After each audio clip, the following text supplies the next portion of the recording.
Numero 16. Si Korah, nga anak ni Izhar, nga kaliwat ni Kohat sa banay ni Levi, uban sa mga kaliwat sa banay ni Ruben, nga si Datan o Abiram, nga anak ni Eliab, o si On, nga anak ni Pelet, misukol kang Moises kauban sa 250 ka inilang pangulo nga napili sa mga Israelita. Nagtigom sila o giingnan nila si Moises o si Aaron. Sobra na kining inyong gibuhat kanamo. Ang tibuok katilingban balaan ug nag-uban kanila ang Ginoo. Busa nganong giisip man ninyo ang inyong kaugalingon nga labaw sa katawhan sa Ginoo. Sa pagkabati ni Moises niini, mihapa siya og nagampo.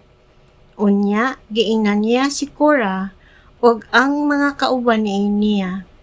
Ugma sa buntag, ipakita sa Ginoo kung kinsa ang iyaha ug kinsay balaan, kay paatubangon man niya didto sa altar katong iyang piliun.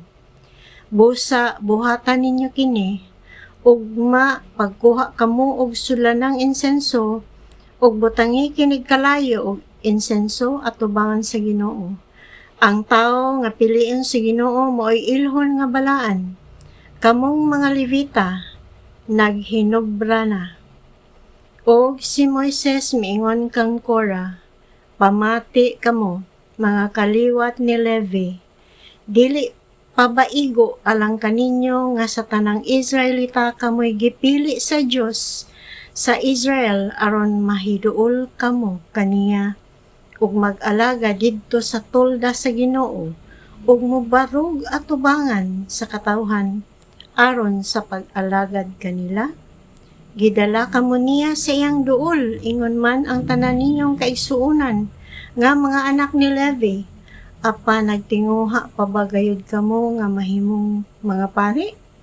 Kinsa man kuno si Aaron nga inyong bagulbulan, sa tinuoray ang gibagulbulan ninyo, mao ang Ginoo. O gipatawag ni Moises si Datan o si Abiram nga mga anak ni Eliab, apan miingon sila, dili kami moadto, dili pa ba igo nga gipagawas mo kami sa tabunok nga yuta aron mga matay kami dinhi sa kamingawan? O karon buot na usab ikaw nga maghari-hari kanamo. Dugang pa, wala mo kami dad-a sa yuta nga tabunok kaayo, o gihatagan bahinuon o kaumahan o kaparasan. Buot pa ba gayud nimo kaming limbungan?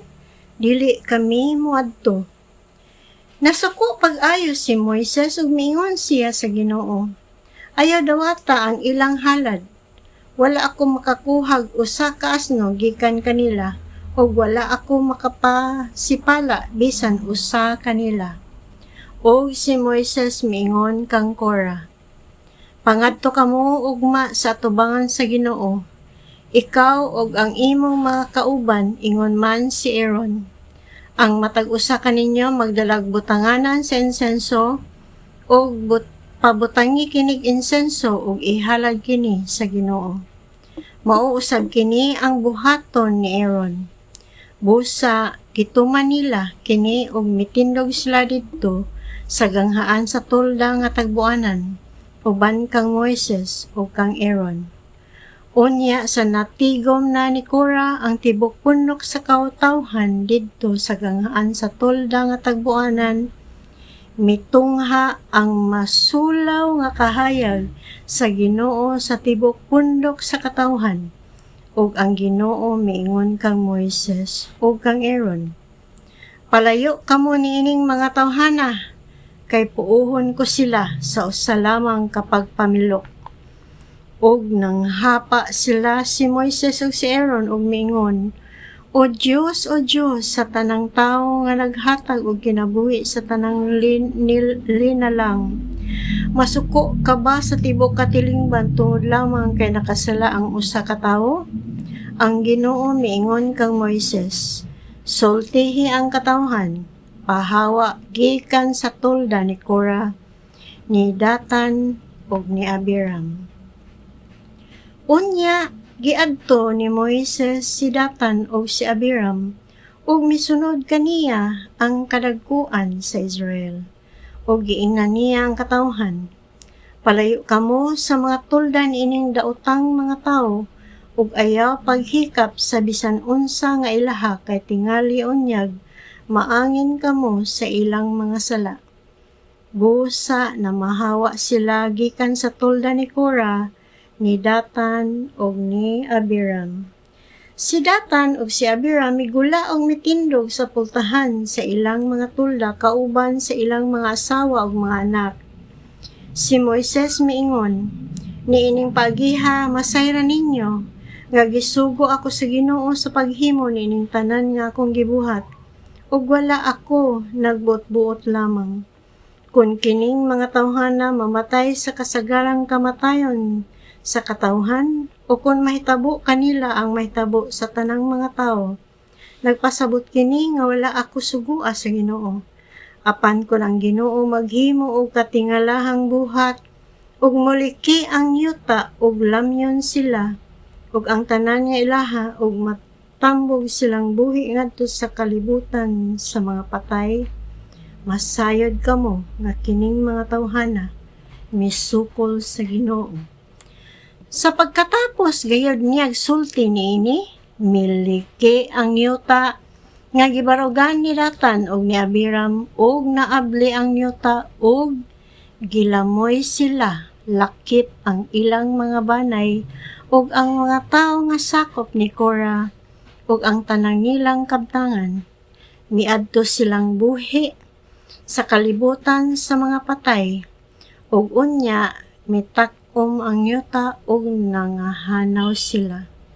Sa pagsinggit nila, ang mga Israelita nga didto sa duol nanagan ngadto sa layo ug miingon, tingalig lamyon usab kita sa yuta, ug mikunsad ang kalayo gikan sa Ginoo ug gisunog ang 250 ka tawo nga naghalad og insenso.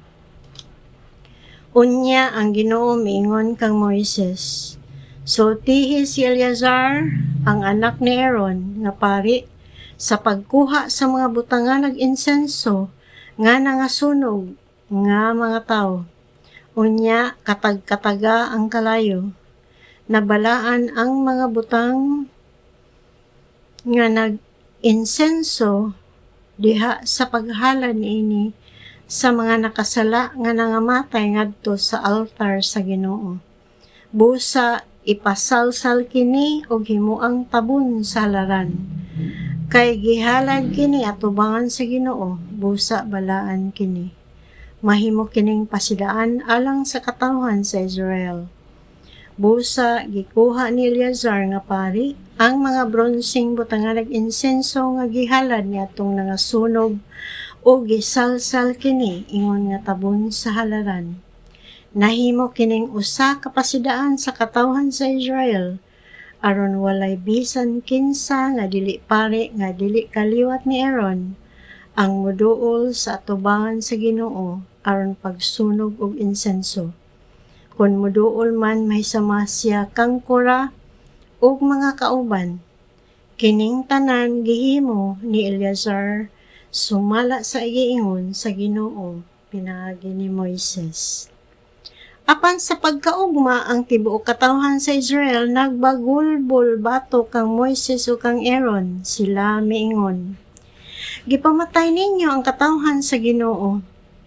Samtang nagsabot-sabot ang katawhan bato kang Moises o kang Aaron, ang katawhan miatubang sa tolda nga tagbuanan. Nakita nila nga naputos kini sa pangadod og mitungha ang himaya sa Ginoo. Si Moises ug si Aaron miadto sa pultahan sa tolda nga tagbuanan, ug ang Ginoo mingon kang Moises, palayo ni ining katawhan kay hutdon ko sila pamatay. Apan ang hapa sila ug giingnan ni Moises si Aaron, kuhaa ang imong sulanag insenso ug butang ni kinig kalayo gikan sa laran, ug butangi usab o insenso.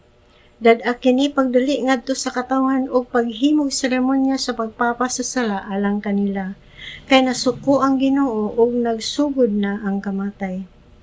Busa gidala kini ni Aaron sumala sa giingon ni Moises, ug midagan siya ngadto sa katawhan.